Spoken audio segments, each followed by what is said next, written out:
అధికారం పోయిన తర్వాత కేటీఆర్‌కు చిప్పు దొబ్బినట్టుంది. ఎప్పుడు ఏం మాట్లాడుతున్నాడో, ఎవరి మీద మాట్లాడుతున్నాడో అర్థమైతలే. తండ్రి కొడుకులు ఈ 5 నెలల నుంచి ఇదే పని చేసి ఉన్న ఇజ్జత్ పోగొట్టుకుంటున్నారు. కేటీఆర్ నిన్న మాట్లాడుతుండు ప్రెస్ మీట్‌ల. ఎందుకంటే ఈ వరంగల్, ఖమ్మం, నల్గొండ గ్రాడ్యుయేట్స్ ఎన్నికల సందర్భంగా వాళ్ళ పార్టీ క్యాండిడేట్‌ను పరిచయం చేసే కార్యక్రమం. సరే ఆయన పార్టీ ఏం గొప్పతనం చేసింది, ఆళ్ళ చరిత్ర ఏమిటి, ఇప్పుడు మొన్న 10 ఏళ్లలో ఎంత అభివృద్ధి చేసిండ్రు, ఎంత గొప్ప ప్రజాపాలన అందించిండ్రు అనేది చెప్పుకుంటే ఓకే. మా పార్టీ అభ్యర్థిని గెలిపించండి అంతవరకు ఓకే ఉంటుంది. కానీ తీన్మార్ మల్లన్న మీద నోటికొచ్చినట్టు మాట్లాడుతుంది. తీన్మార్ మల్లన్న మీద ఈయన ఏం మాట్లాడుతుండంటే, ఒకటి తీన్మార్ మల్లన్న అట బ్లాక్ మెయిలర్ అట. తీన్మార్ మల్లన్న ఎప్పుడే పార్టీలో ఉండడట. తీన్మార్ మల్లన్న ఎన్నుకుంటే మరొక నయీం తయారవుతాడట. దీనికి ఏమన్నా తలకాయ ఉందా? ఏమన్నా తలకాయ ఉందా? కేటీఆర్కి ఏమన్నా గుజ్జుండి మాట్లాడుతుండా? మల్లన్న ఏమన్నా మాఫియా నుంచి వచ్చిండా? మల్లన్న ఏమన్నా రౌడీ షీటర్గా బయటకు వచ్చిండా? లేకపోతే బ్లాక్మెయిల్ చేస్తున్నాడా?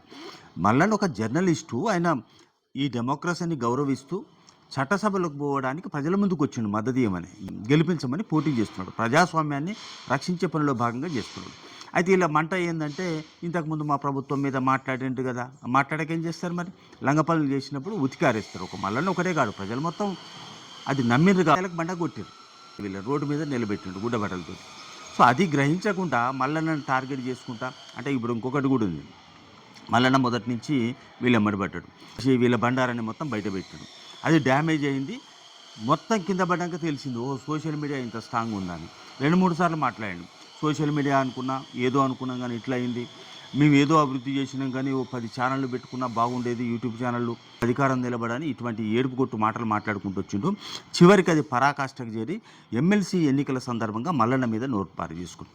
పేరు చెప్పకుండానే ఇప్పుడు నల్గొండ నుంచి పోటీ చేసే అభ్యర్థి నయీం అవుతాడట. ఏ పార్టీలో ఉంటాడో తెలియదట. ఏ పార్టీలో ఎందుకు ఉంటాడు? మీ పార్టీలోకి వచ్చిన వాళ్ళంతా ఏ పార్టీలో పుట్టి వచ్చారు? కేసీఆర్ దగ్గర నుంచి ఏ పార్టీలో పుట్టిండు? కాంగ్రెస్ నుంచి, తెలుగుదేశం నుంచి, టీఆర్ఎస్ సొంత దుకాణం పెట్టుకొని దాన్నే మళ్ళీ బీఆర్ఎస్గా మార్చుకొని బీజేపీతో సంకనాకుతలేరా? మీ పార్టీలో ఒరిజినల్గా పార్టీల నుంచి తయారైన లీడర్లు ఎంతమంది? వచ్చిన వాళ్ళంతా పోయినారు దుకాణం, అంతే కదా. అటంగు రంగులు లెక్క తయారు చేసిండ్రు టీఆర్ఎస్ బీఆర్ఎస్ పార్టీని. ఇప్పుడు మీ పార్టీ కిందనే ఇంత పరిస్థితి ఉన్నప్పుడు మళ్ళీ పార్టీ నుంచి ఎన్ని పార్టీలు మారిండు? 10 పార్టీలు మారిన వాళ్ళు మీరు కండువాలు కప్పుకొని కాళ్ళు మొక్కిండ్రు. మళ్ళీ ఏ పార్టీ నుంచి వచ్చిండు? ఓ జర్నలిస్ట్కి వచ్చిండు, కాంగ్రెస్ నుంచే వచ్చిండు. ఆ తర్వాత ఆయన ఇండిపెండెంట్ అయ్యిండు.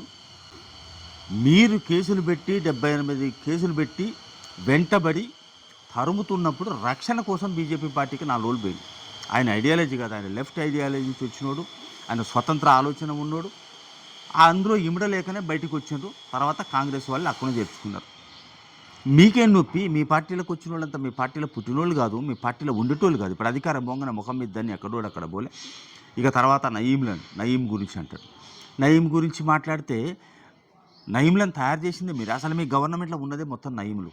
ఎవ్వని కాడున్నాయి ఎమ్మెల్యేలు, మంత్రులు మొత్తం నయీంల లెక్కనే తయారైంది. నయీంని ప్రజలు చూడలే కానీ మీ గవర్నమెంట్ చూస్తే నయీం ఇట్లా ఉంటాడా అనిపిస్తుంది.